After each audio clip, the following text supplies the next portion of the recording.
Ya Bu, saya masih tertarik sama Bu Muslimah nih sebelum Mas Hanif ya. Gimana kalau kita mengangkat profesional, itu kan seringkali apalagi kalau yang namanya bikin makanan, itu kan rumusnya mesti ditularkan ya. Betul. Nah jarang orang di Indonesia ini mau merumuskan, memberikan rumusan dari makanannya, karena nanti begitu dia bikin lagi, Ibu mulai dari nol lagi gitu. Nah gimana Bu, ini modalnya apa yang Ibu yakinkan pada profesional itu ya, sehingga Ibu benar-benar percaya, ini luar biasa loh Bu, jarang pengusaha yang milik pribadi seperti ini. Silakan. Oke, baik. Mungkin tadi pengalaman pribadi, ternyata dengan memudahkan orang lain, Allah mudahkan saya. Satu contoh, hari gini saya bisa minta modal 100 juta, 200 juta tanpa KTP, tanpa anggunan. Artinya profesional itu sudah percaya dengan saya. Lalu apalagi yang saya harus takutkan? Pun begitu, Allah yang utama. Apalagi yang harus ditakutkan? Jadi justru saat ini saya mengundang siapapun yang mau wirausaha dan masih bingung memulai dari mana, insya Allah datang ke tempat saya berikan semua resep yang saya miliki, ada lebih dari 10 resep. Luar biasa. Modalnya tidak lebih dari 300.000 bisa jadi pengusaha. Tetapi memang ada biayanya di saya ya gitu. Nah kalau apa namanya yang tadi Ibu sampaikan itu kan memberikan pada profesional ya. Kemudian Ibu tadi mendapatkan dana dari perguruan tinggi ya. Ini modalnya apa, bagi hasil atau gimana? Bukan nggak mungkin Ibu dikasih uang ratusan juta tanpa mereka dapat kasih bunga, atau bagi hasil nih modelnya? Karena yang ini berdasarkan yang saya rasakan. Kalau dibilang bagi hasil pasti kita akan ditanya dong. Betul. Saya belum pernah ditanya. Jadi kedua pihak yang memodali saya ini intinya sepertinya seperti ini. Sepanjang saya menciptakan lapangan kerja dan itu jalan, mau minta lagi pun ditambah. Oh gitu, luar biasa ya.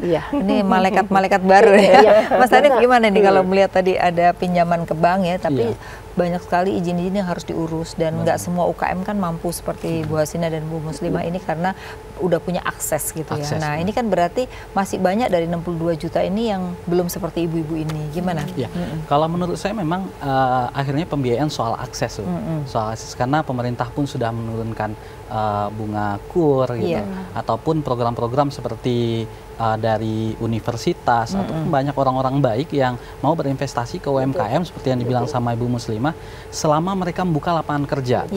Nah, di sini saya melihat ada peran-peran strategis dari program-program pendampingan. Misalnya program OKOC itu bentuknya pendampingan, ataupun program-program lainnya yang dilaksanakan di daerah. Dan saya juga menyoroti peran universitas di sini. Peran universitas, karena universitas sifatnya lebih sustain, lebih berkelanjutan, dan tidak hanya universitas secara institusi atau dosen, lembaga, mahasiswa pun sekarang bergerak cepat untuk itu. Sekarang udah mulai KKN lagi kan? KKN lagi bisa dilibatkan ya, bisa dilibatkan, sangat bisa. Dan itu juga menguntungkan mahasiswa sebenarnya kan? Gitu. Dan dekat dengan universitas atau lembaga-lembaga pendampingan, program pendampingan ini, itu bisa menyelesaikan satu tantangan kita. Ada data yang saya ingin sampaikan bahwa pengguna internet di Indonesia itu 75,9 juta. Pasar retail kita itu sampai 100 billion US dollar. Besar. Sementara yang online, itu retail di online itu baru 0,1%-nya. Jadi bisa dioptimalkan ya. Masih bisa dioptimalkan. Kita masih punya potensi sekitar dalam berapa tahun ke depan itu 5 billion USD untuk pasar online, 50 kali lipatnya gitu. Seperti yang dibilang sama Bu Hasyana tadi, sekarang pasarnya untuk batik mulai ke online itu.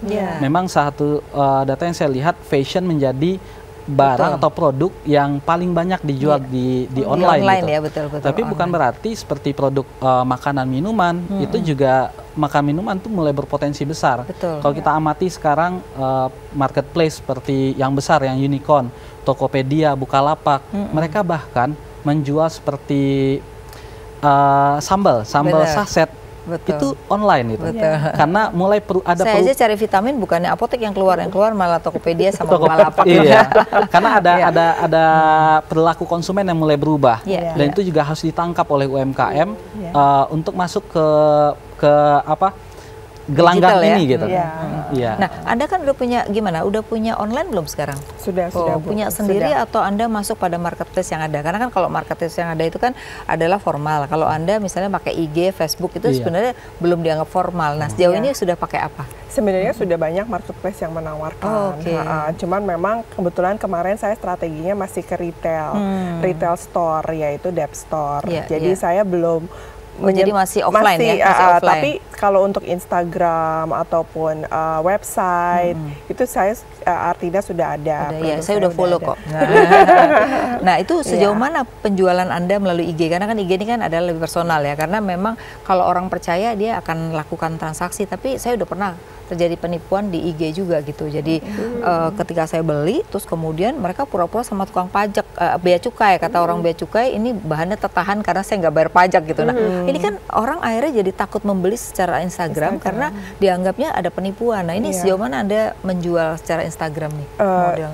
Kalau ya kebetulan memang kepercayaan konsumen itu paling penting ya, Bu ya. Jadi memang kita kalau untuk Instagram ataupun online udah kenal dulu baru mau beli ya rata-rata biasanya ya. Rata-rata customer kita yang udah ketemu di pameran atau udah ketemu di event lain baru dia akan lewat Instagram.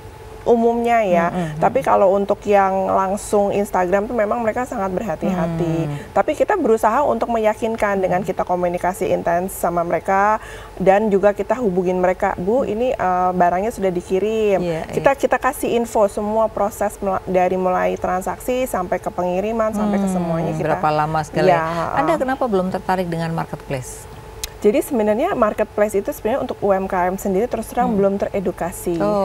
Jadi kita semua, menurut saya ya UMKM itu saya banyak sekali dapat penawaran, khususnya marketplace yang khusus untuk barang lokal, ya kan. Kalau mungkin kalau yang 4 unicorn tadi, like Shopee, Tokopedia, Bukalapak itu kan semua produk ada di situ. Nah, sementara kan kita UMKM ini kan bingung ya, mau yang mana sih sebenarnya produk saya paling bagus ditaruh, karena saya pengen taruh di Tokopedia, tapi kok kayaknya barang saya baju saya karena pikir dia cuman apa aja ada di situ ya gitu. Gadget, makanan, ada semua. Jangan nggak ada yang ngelihat gitu ya.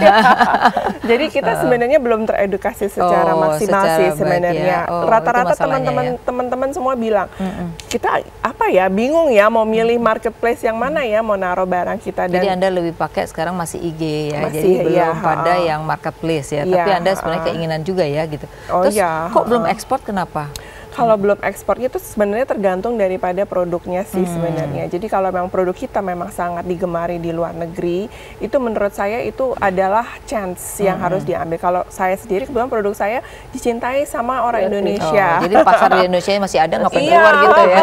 Orang di market Indonesia itu kan besar sekali ya, Bu ya. Orang luar negeri justru pengen ke Indonesia. Nah, kalau Bu Muslimah gimana nih, udah mulai pakai online belum? Atau masih sama kayak IG juga gitu? Ya, masih kan sekarang saya justru sudah sejak 2 bulan yang lalu setelah tempat saya kemarin ditunjuk oleh Dinas Tenaga Kerja sebagai pengkaderan, jadi melatih kader di tempat saya.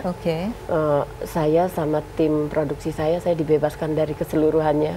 Jadi Ibu konsen saja di pelatihan. Bahkan tempat usahanya sekarang dipindah ke Depok, di Jakarta khusus buat pelatihan saja. Alhamdulillah saya juga kemarin sudah jumpa dengan Kemenkop. Insya Allah nanti barangkali Kemenkop juga ingin melatih kader-kadernya di tempat saya, karena berdasarkan pengalaman saya sebetulnya mungkin saya dengan Mbak Aja kan nggak pernah ketemu ya Mbak, karena gini, kita adalah ketika dapat ilmu action, saya sudah tidak pernah ada di dinas apa tidak, tetapi tadi ada yang masih terlena belum action. Tapi yang usaha Ibu yang sekarang Ibu pisahkan dengan Ibu dengan pelatihan ini sudah mulai masuk online juga atau masih? Sudah mulai ya, udah mulai. Kan pendana saya orang-orang Pertamina Internasional, maka sudah sering jual ke luar negeri juga gitu. Nah, jadi sekarang penjualan juga penjualan sudah mereka pegang semua. Jadi per kira-kira 1 bulan ini usaha saya pure saya delegasikan ke PKK Kelurahan Jagakarsa. Maka kalau orang order di bawah 500 bungkus mungkin ke PKK saja. Tetapi kalau ordernya 1 ton, luar biasa.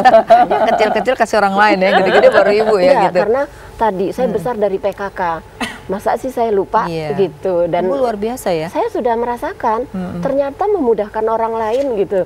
hari gini ya keliling jadi Indonesia. usaha sendiri sekarang jadi motivator Iya, gitu ya. keliling Lama-lama ini Indonesia. Justru saya juga dapat ide juga dari ibu. Jadi Subhanallah. bagaimana Gitu. mengajari ya nanti sehingga ibu juga bisa ngambilin dari misalnya yang ibu ajarin bisa ibu beliin kan sebagai Betul. jadi nggak perlu pakai outsourcing aja nggak usah karyawan banyak-banyak kan Saya ada gitu ya. pengalaman, saya sampai merinding.